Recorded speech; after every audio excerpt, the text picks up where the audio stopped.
അത് ശരിക്കും പറഞ്ഞാൽ നല്ല രീതിയിൽ പൊട്ടി, പാളിഷായി. 8 നില പൊട്ടി. 8 നില പൊട്ടി. എത്ര ലക്ഷം പോയി? ഏകദേശം 30 ലക്ഷം രൂപയോളം നമുക്കന്ന് നഷ്ടം വന്നായിരുന്നു ആ സമയത്ത്. തുടങ്ങാനുള്ള പണം എവിടെ നിന്നാണ് കണ്ടെത്തിയത്? അത് നമ്മൾ ഇത്ര നാൾ ഗൾഫിൽ വർക്ക് ചെയ്ത പൈസയും കാര്യങ്ങളെല്ലാം സൂക്ഷിച്ചു വെച്ചിരുന്ന എല്ലാം ഇതിൽ ആദ്യം തന്നെ അങ്ങ് പോയി തീർന്നു. ഭാര്യയുടെ സ്വർണമൊക്കെ പോയോ? സ്വർണം ഒരു ഡ്രോപ്പ് പോലും ഇല്ലാണ്ട് തീർന്നു.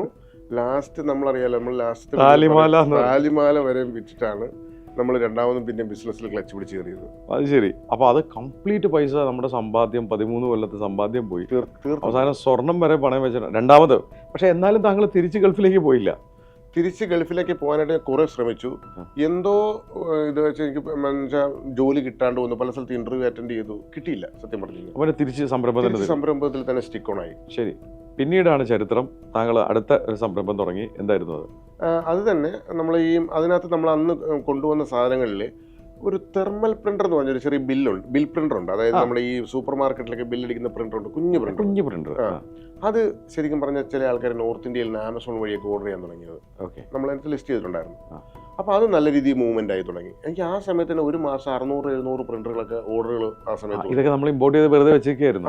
ഒരുപാടില്ലായിരുന്നു. പിന്നെ ഞാൻ പറഞ്ഞ ലാസ്റ്റ് ഡ്രോപ്പ് ഓഫ് ഗോൾഡ് ഒക്കെ വിറ്റിട്ടാണ് നമ്മൾ പിന്നെയും ഇമ്പോർട്ട് ചെയ്യുന്നത്. അത് നല്ല രീതിയിൽ ആമസോണിൽ മൂവ് ആയി.